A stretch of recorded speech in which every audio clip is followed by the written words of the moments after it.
Seorang preman melemparkan granat ke pria itu tetapi dia menangkapnya. Wajahnya tidak menunjukkan rasa takut. Namanya Lucas. Luke memiliki kulit yang sangat keras. Peluru yang mengenainya juga tidak melukainya. Dia juga memiliki kekuatan yang tak tertandingi. Luke bisa mematahkan pistol. Bagaimana dia mendapatkan kekuatan super? Tidak lama sebelum itu, Luke dikirim ke penjara. Sipir itu sangat suka memerintah. Tapi Luke tidak takut padanya. Akibatnya, Luke didisiplinkan untuk sebuah pertandingan. Dokter melihat bahwa Luke akan mati, jadi dia menggunakannya sebagai percobaan. Saat ini, sipir datang ke sana. Dia melangkah maju, menaikkan suhu mesin ke tingkat tertinggi. Dia ingin mengalahkan Luke. Tapi sebuah insiden terjadi. Sipir dan dokter keduanya tewas dalam ledakan itu. Tapi Luke secara ajaib selamat. Luka di tubuhnya sudah sembuh total. Terlebih lagi, tangan Luke penuh energi. Dia meninju dan memecahkan dinding. Tapi tangan Luke tidak terluka. Luke baru saja menembus dinding penjara. Kemudian dia melarikan diri dari penjara. Agar tidak diperhatikan oleh orang lain, Luke pergi bekerja di toko tukang cukur milik Henry. Suatu malam, beberapa preman masuk ke sebuah restoran Cina. Mereka memaksa pemilik dan istrinya untuk menyerahkan uang tersebut. Saat ini, Luke baru saja lewat. Dia menyarankan preman untuk keluar dari sini. Ketika mereka mendengarnya, mereka menjadi marah. Menghadapi mereka, Luke baru saja berbicara. Jika kamu tidak pergi, aku akan membunuh kalian. Begitu dia selesai berbicara, salah satu dari mereka menyerang dengan tongkat. Luke mengangkat tangannya untuk menangkapnya, lalu melemparkannya ke dinding. Seorang pria botak yang tidak takut mati berdiri dan meninju Luke. Akibatnya, lengannya patah. Jeritan kesakitan bergema di seluruh restoran. Selanjutnya, Luke membuangnya seperti kantong sampah. Ketika kaki tangannya melihat ini, mereka melepaskan tembakan. Tapi preman lainnya tertegun. Luke tidak hanya terluka, tetapi dia juga terkena peluru. Apakah kamu ingin mencoba? Aku tidak mengenal mereka. Pada titik ini, Luke tidak tahu bahwa dia telah menyebabkan orang yang salah. Dia dengan cepat dibalas oleh musuh.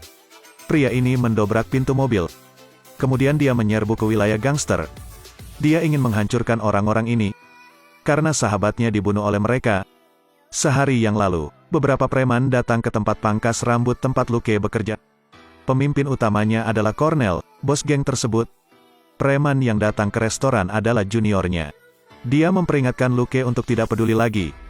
Mereka kemudian pergi tetapi dipanggil kembali oleh Luke. Karena Cornell belum membayar, para juniornya mencemooh melemparkan uang ke tanah. Kali ini Luke dalam masalah. Malam itu, sekelompok preman gila memasuki toko tukang cukur. Meskipun Luke segera memblokir putranya Henry. Namun sayangnya Henry terkena peluru.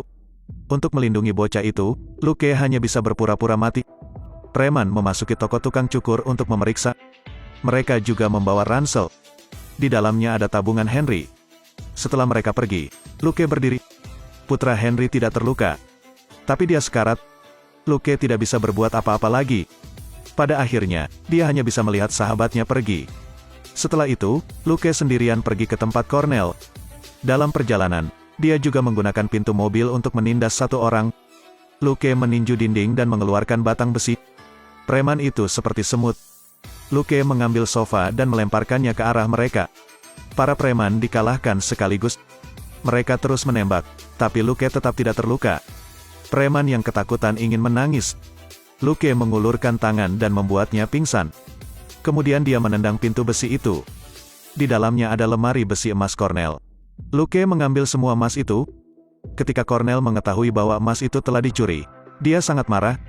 Dia memutuskan untuk membalas dendam pada Luke. Malam berikutnya, Luke sedang makan malam di sebuah restoran. Dia tidak tahu bahwa bahaya sudah dekat. Cornell menembakkan roket ke restoran. Luke tidak punya waktu untuk melarikan diri sama sekali. Bagian dalamnya langsung meledak. Restoran berubah menjadi reruntuhan. Melihat seluruh bangunan runtuh, Cornell tertawa. Truk pemadam kebakaran tiba dengan cepat. Seluruh rumah berubah menjadi puing-puing.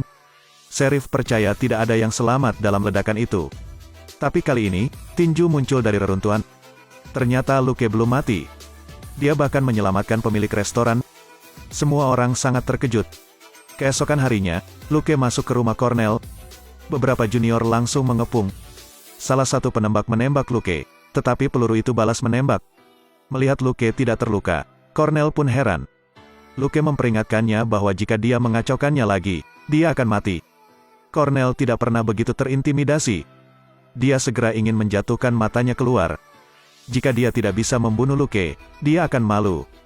Jadi Cornell menghabiskan banyak uang untuk memesan senjata gaya baru. Amunisi senjata ini sangat kuat. Itu bisa melewati seluruh bumi. Apalagi setelah masuk ke dalam tubuh akan meledak untuk kedua kalinya. Setelah tembakan percobaan, Cornell sangat puas. Malam itu, Luke dan Claire sedang berjalan-jalan. Tiba-tiba seorang pria mengarahkan pistol ke Luke. Orang itu adalah Cornell. Dan pistol di tangannya adalah tipe baru. Setelah suara tembakan terdengar, Luke mendapati dirinya berdarah. Peluru itu kemudian meledak untuk kedua kalinya di bagian perut. Luke jatuh dengan menyakitkan. Untungnya, Claire segera memanggil ambulans. Namun tak jauh, mobil kembali diserang. Junior Cornell mengejar tempat itu. Keduanya dengan cepat bersembunyi di belakang mobil. Anehnya, dia tidak membunuh mereka. Dia hanya ingin bermain dengan mereka. Kemudian keduanya menemukan sebuah klinik. Claire mengandalkan pengalaman dokter hewannya untuk membantu Luke. Tapi pisau itu tidak bisa memotong kulit. Jadi Luke harus mengeluarkan pelurunya sendiri.